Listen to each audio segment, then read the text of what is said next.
And in the 18th year, the 22nd day of the first month, there was talk in the house of Nebuchadnezzar, king of the Assyrians, that he should, as he said, avenge himself on all the earth. So he called unto him all his officers and all his nobles, and communicated with him all his secret counsel, and concluded the afflicting of the whole earth out of his own mouth.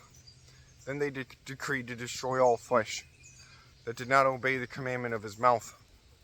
And when he had ended his counsel, Nebuchadnezzar, king of the Assyrians, called Holofernes, the chief captain of his army, which was next unto him, and said unto him, Thus saith the great king, the Lord of the whole earth, Behold, thou shalt go forth from my presence, and take with thee men that trust in their own strength, of footmen 120,000, and the number of horses with their riders 12,000.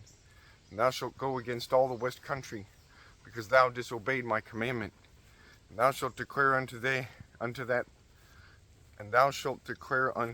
they prepare for me earth and water.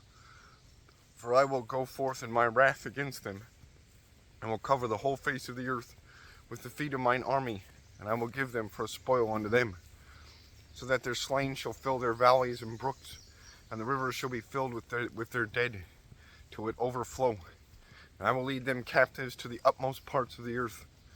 Thou therefore shalt go forth, and take beforehand to me all their coast, and if they will yield themselves unto thee, thou shalt reserve them for me till the day for their punishment. But concerning them that rebel, let not thine eye spare them, but put them to the slaughter, and spoil them wheresoever thou goest. For as I live, and by the power of my kingdom, whatsoever I have spoken, that will I do by mine hand. And take thou heed that thou transgress none of the commandments of thy Lord, but accomplish them fully, as I have commanded thee, and defer not to do them. Then Holofernes went forth from the presence of his Lord, and called all governors and captains, and the officers of the army of Ashur, and he mustered the chosen men for the battle, as the Lord had commanded him, unto 120,000, and 12,000 archers on horseback, and he ranged them as a great army is ordered for the war. And he took camels and asses for their carriages, a very great number, and sheep and oxen and goats without number for their provision, and plenty of victual for every man of the army, and very much gold and silver out of the king's house. Then he went forth in all his power to go before King Nebuchadnezzar in the voyage, and to cover all the face of the earth, westward with their chariots and horsemen, and their chosen footmen. A great number also, sundry countries, came with them like locusts, and like the sand of the earth, for the multitude was without number.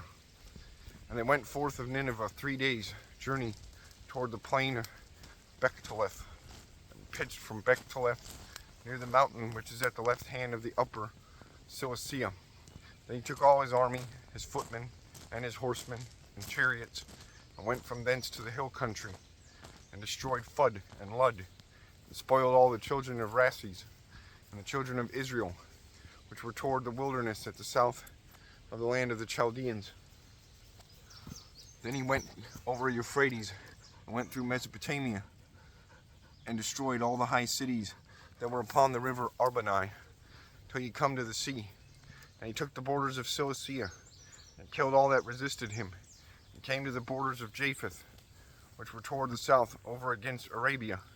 He compassed all the children of Madian, and burned up their tabernacles, and spoiled their sheepcotes.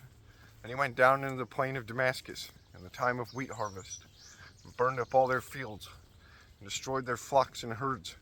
And he spoiled their cities, and utterly wasted their countries, and smote all their young men with the edge of the sword. Therefore the fear and dread of him fell upon the inhabitants of the seacoast, which were in Zidon and Tyrus, and them that dwelt in Shur and Okina, and all that dwelt in Jemnan, and they that dwelt in Azotus and Askelon feared him greatly.